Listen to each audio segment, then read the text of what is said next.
Mummy ఇంకా మా daddy dance చేయబోతున్నాడు, మా తమ్ముడు చూడండి. Okay, so same photo pose లో ఇక్కడ ఉన్న కపుల్స్ అందరు నిల్చోండి.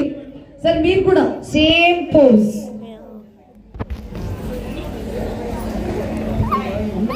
అందరూ ఒకేసారి. సార్ ఒక అడుగు ముందు. ఓహో,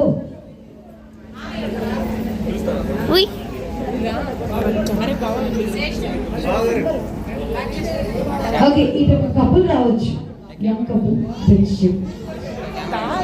ఇంకో నెక్స్ట్ రౌండ్ లో జాయిన్ అవ్వండి. ఆల్రైట్, బిఫోర్ స్టార్టింగ్ దిస్ ఒక్కసారి సార్ ఒక అడుగు ముందుకు రండి. ఓకే సార్, మీ మ్యారేజ్ ఎన్ని ఇయర్స్ అవుతుంది? 25 years of togetherness. Super.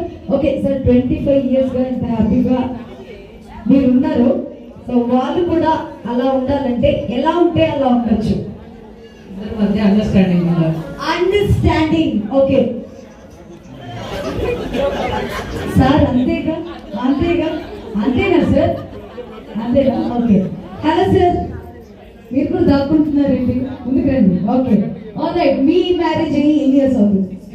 6 years. అబ్బాయికి ఏమవుతుంది? అమ్మాయికి. ఓకే, అన్నయ్య వద్దున. All right. మీలాగే స్వీట్ గా, క్యూట్ గా, హ్యాపీగా ఉండాలంటే ఎలా ఉంటే అలా హ్యాపీగా ఉండొచ్చు. Understanding, adjustment, love. సార్ మీరేమవుతారు ఇంతకి? అమ్మాయికి మోయ, మెయిన్ మోయ. ఓకే మోయ. ఓకే మోయ.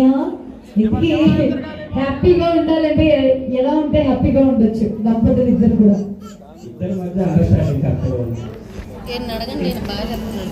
ఫోటోగ్రాఫర్ కూడా అంటే ఆయన ప్రతి పెళ్లిలో చూసి చూసి చూసి సార్ ఎలా ఉంటే మీలాగా హ్యాపీగా ఉండొచ్చు.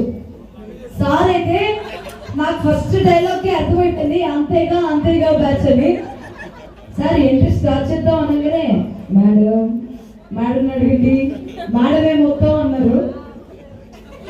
మేడం మీ హస్తమే మొత్తం ఇంత గ్రాండ్ గా ఇలా జరుగుతుందంటే మొత్తం మీ టేస్టేనా? అంతే. ఆల్రైట్ సార్, చెప్పాలి. ఎలా మేడం ఎక్కడ దొరికారు సార్ మీకు? పల్నాడులో దొరికారు. మీలాగా హ్యాపీ కపుల్ గా ఉండాలంటే